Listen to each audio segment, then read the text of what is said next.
I would like you to watch this video if you can to the end, and you will see what Sunday Igboho drone saw inside the forest.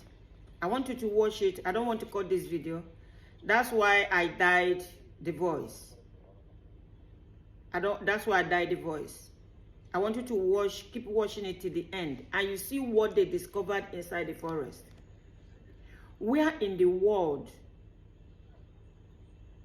will government allow this kind of thick forest? We can use this forest for agriculture.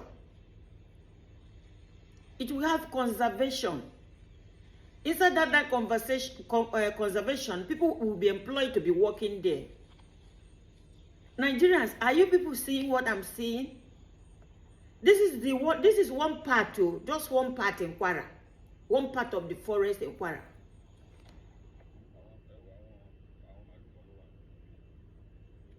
Is there nothing the government can use this land to do? Please, I want you to keep watching and see that they tracked Malu, white Malu. Just keep watching and see what they saw.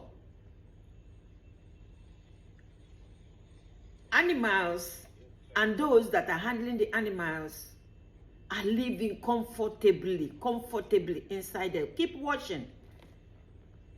Keep watching.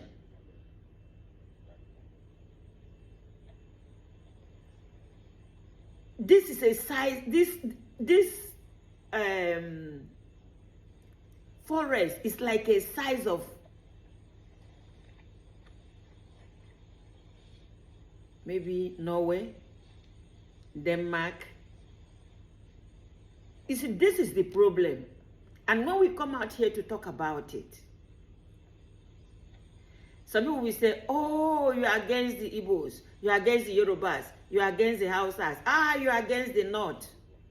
Guys, I need to wake up. I need to wake up. Wake up. This is not, you see, it's too big. Nigeria, you see, can you see, clean. Can you see those white animals there? Can you see it? And the inside, as the drone is tracking them, there are also people taking care of those animals. People are taking care of those animals. You see, Nigeria is too big.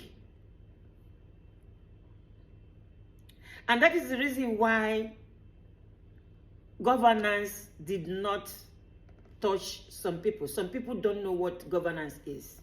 That's why we have people, a lot of children that are begging in our midst. That's why we have a lot of foot soldiers in our midst. Abandoned society. Look at land. What are we talking about, Nigerians? What are we talking about? I will reserve this program till tomorrow. Thank you.